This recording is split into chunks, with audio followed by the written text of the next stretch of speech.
أذكركم قصة رجل ابتلي بالدين، كثرت ديونه وما استطاع أن يسددها، وتكالب الناس عليه، أصحاب الدين تكالبوا عليه يطلبونه الدين، فذهب إلى أحد التجار واستدان منه مبلغ 500 دينار. قصة قديمة وليست حديثة، هي مجموع الدين. فقال له التاجر: متى تسدد هذا الدين؟ قال: في الموعد الفلاني.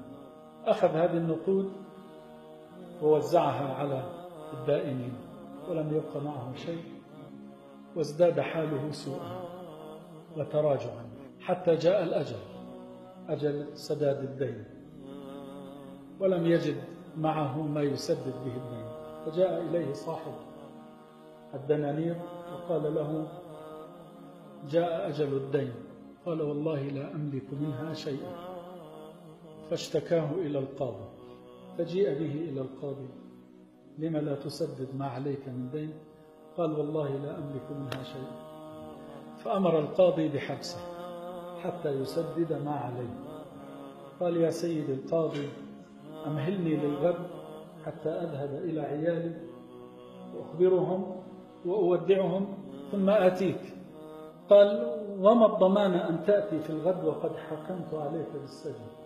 فسكت به وقال: ضمانتي رسول الله صلى الله عليه وسلم، هو ضامن، وإن لم آتي فاشهد علي يا قاضي أني لست من أمة محمد صلى الله عليه وسلم.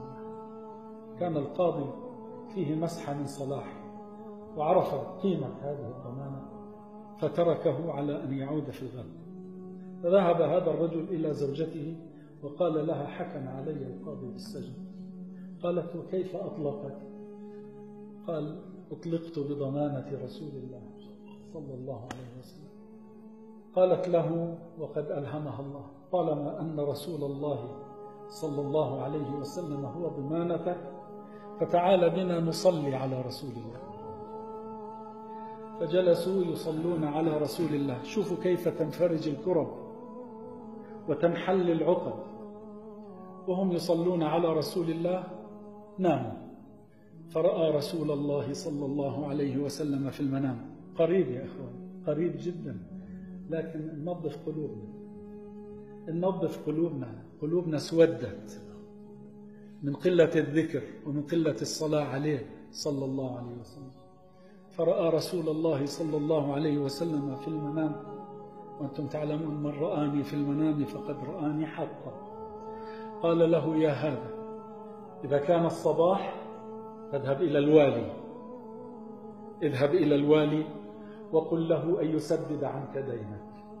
أقرئه مني السلام وقل له: يقول لك رسول الله صلى الله عليه وسلم: سدد عني ديني لفلان.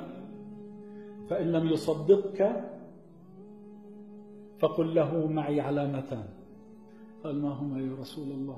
قال: قل له: إنك أيها الوالي تصلي على رسول الله صلى الله عليه وسلم في الليلة الواحدة 1000 مرة، وفي الليلة الأخيرة أخطأت في عدها، وأخبره أنها قد وصلت كاملة.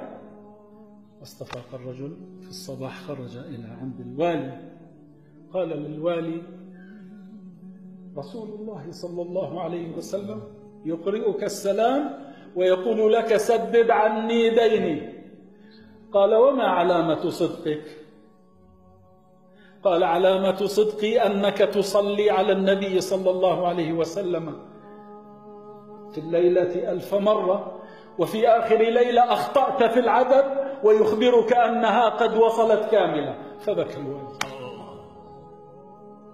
فأعطاه 500 دينار من بيت المال، وأعطاه 2500 دينار من ماله الخاص. قال: اذهب إلى القاضي.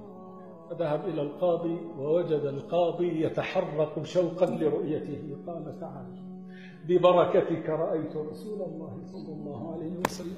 وإذا بالقاضي يجهز 500 دينار إلى جواره ويقول: خذ هذه الأموال وسدد بها دينك، فإني رأيت رسول الله. القاضي فإني رأيت رسول الله صلى الله عليه وسلم يقول: إذا سددت عن هذا دينه وفينا عنك يوم القيامة.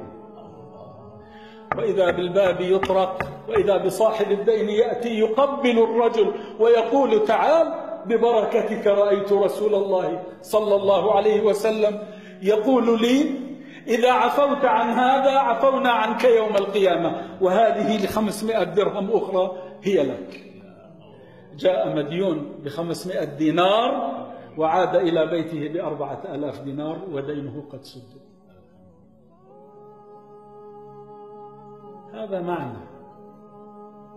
هذا معنى من معاني الصلاة على رسول الله، ليس فقط من أجل الآخرة، من أجلك